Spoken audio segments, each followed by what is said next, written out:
Ezra గ్రంథము 8వ అధ్యాయము. రాజైన అర్తహషస్త ఏలుబడి కాలమందు బబులోను దేశము నుండి నాతో కూడా వచ్చిన ఇంటి పెద్దల వంశావళి. ఫీనెహాసు వంశములో గెర్షోమును, ఈతామారు వంశములో దానియేలును, దావీదు వంశములో హట్టూషును, షెకన్యా పరోషుల వంశములో జకర్యాయు వంశావళికి 150 మంది పురుషులను లెక్కింపబడిరి.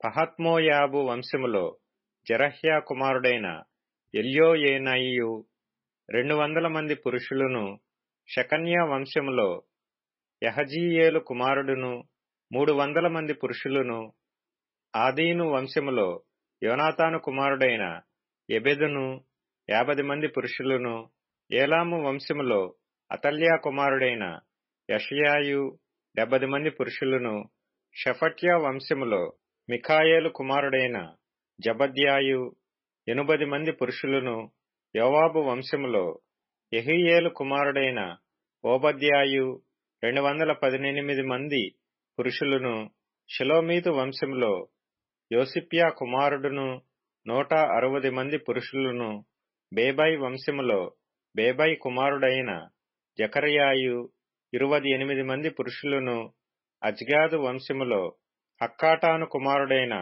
యోహోనానును 110 మంది పురుషులను, అదోనీకాము యొక్క చిన్న కుమారులలో ఎలీపెలెటును, యెహీయేలును, షమయాయు 60 మంది పురుషులను, బిగ్వయి వంశములో ఊతయ్యును, జబ్బూదును 70 మంది పురుషులను. వీరిని నేను అహవా వైపునకు పారు నది యొద్దకు సమకూర్చితిని. అచ్చట మేము 3 దినములు గుడారములలో ఉంటిమి. అంతలో నేను జనులను యాజకులను తనిఖీ చూడగా లేవీయుడొకడునూ నాకు కనపడలేదు. అప్పుడు నేను పెద్దలైన ఎలీయేజరు, అరీయేలు, షమయా, ఎల్నాతాను, యారీబు, ఎల్నాతాను, నాతాను, జకర్యా, మెషుల్లాము అనువారిని, ఉపదేశకులగు యోయారీబు, ఎల్నాతానులను పిలువనంపించి కాసిప్యా అను స్థలమందుండు అధికారి అయిన ఇద్దో యొద్దకు వారిని పంపి, మా దేవుని మందిరమునకు పరిచారకులను మా యొద్దకు తీసుకుని వచ్చున్నట్లుగా కాసిప్యా అను స్థలమందుండు ఇద్దోతోనూ అతని బంధువులైన నెతనీయులతోనూ చెప్పవలసిన మాటలను వారికి తెలియజెప్పితిని. మా దేవుని కరుణాహస్తము మాకు తోడుగా ఉన్నందున వారు ప్రజ్ఞావంతుడైన ఒకనిని, షేరేబ్యాను, అతని కుమారులను, సహోదరులను 18 మందిని తోడుకొని వచ్చిరి. ఆ ప్రజ్ఞావంతుడు మహలి కుమారులలో ఒకడు. ఈ మహలి ఇశ్రాయేలునకు పుట్టిన లేవి వంశస్థుడు. హషబ్యాను అతనితో కూడా మెరారి కుమారుడగు యెషయాను, అతని బంధువులును వారి కుమారులునైన 20 మందిని వారు తోడుకొని వచ్చిరి. మరియు లేవీయులు చేయవలసిన సేవలో తోడ్పడుటకై దావీదును అధిపతులను నిర్ణయించిన నెతీనీయులలో 220 మంది వచ్చిరి. వీరందరూ పేర్లు ఉదాహరింపబడి నియమింపబడినవారు. అప్పుడు దేవుని సన్నిధిని మమ్మను మేము దుఃఖపరుచుకొని మాకును మా చిన్నవారికిని మా ఆస్తికిని శుభ ప్రయాణము కలుగునట్లుగా ఆయనను వేడుకొనుటకు అహవా నది దగ్గర ఉపవాసముండుడని ప్రకటించితిని. మేలు కలుగజేయుటకై ఆయనను ఆశ్రయించు వారికందరికిని మా దేవుని హస్తము తోడుగా ఉండును గాని, ఆయన హస్తమును ఆయన ఉగ్రతయు ఆయనను విసర్జించు వారందరి మీదికి వచ్చునని మేము రాజుతో చెప్పియుంటిమి గనుక, మార్గమందున్న శత్రువుల విషయమై మాకు సహాయము చేయునట్లు కాల్బలమును రౌతులను రాజునొద్ద కావలెనని మనవి చేయుటకు సిగ్గు నాకు తోచెను. మేము ఉపవాసముండి ఆ సంగతిని బట్టి మా దేవుని వేడుకొనగా ఆయన మా మనవిని అంగీకరించెను.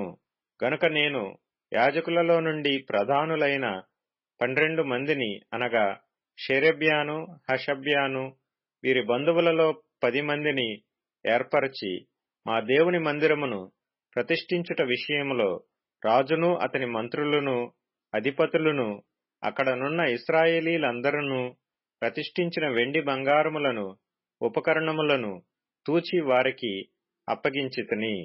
1300 మణుగుల వెండిని, 200 మణుగుల వెండి ఉపకరణములను, 200 మణుగుల బంగారమును, 7000 తులములు గల 20 బంగారపు గిన్నెలను, బంగారమంతా వెలగల పరిశుద్ధమైన 2 రాగి పాత్రలను తూచి వారి చేతికి అప్పగించి, మీరు యెహోవాకు ప్రతిష్ఠింపబడిన వారు, పాత్రలను ప్రతిష్ఠితములైనవి.